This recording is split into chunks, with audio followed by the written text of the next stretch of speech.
Hey, Jeremy, so I want to talk and kind of get my audience more thorough understanding on DTI. So I just want to break down what is DTI, why is it so important, how is it calculated, right? And maybe look at some options of how we can fluctuate the DTI requirements. Sure.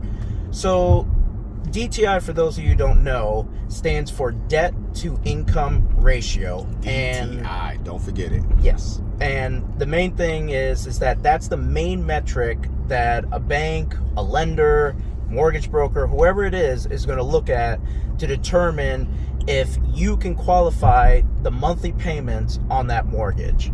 So give me an example of what that would look like, right? Give me an example of how they calculate DTI. Absolutely. So the easiest way, I'm going to use a very simple number ratio, simple numbers for us. So let's say every month your gross wages from your job and everything is $5,000 a month, right? So your income's $5,000. The lender knows that. You give your pay stubs.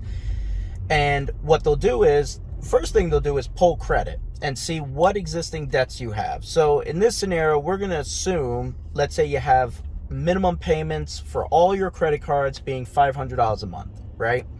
And let's say you had an auto loan for also $500 a month, okay, right? So the lender will know right off the bat, okay, this borrower has $1,000 that they have to pay every single month. Okay, like a monthly obligation. Yep. Correct. Debt monthly obligation. Before we even look at the mortgage.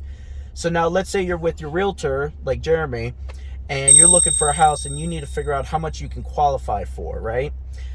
Most lenders, when they look at a debt to income ratio, or DTI, don't want you to spend more than 45% on average of your monthly income on debts, including your mortgage. So for example, let's say you found this beautiful house and, the lender does all their work and they figure out, the principal, the interest payment, your taxes, and your insurance on this house is going to be, let's just use an easy number, $2,000 a month, right? Okay. So the lender's going to say, okay, we got $2,000 a month.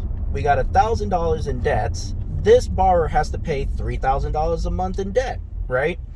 They're going to do a ratio of $3,000, which is the new, proposed debt, versus your $5,000 in income. So we take $3,000 divided by 5, and we're going to get a 60% DTI, or debt to income ratio. And what's going to happen is, when the lender does that, they're going to say, sorry, too much mortgage debt versus your income. We can't approve you for this much of a house. And that's, in essence, DTI. Got you. Boom. Listen, the more you know. We'll check back in soon. J Squared, we out.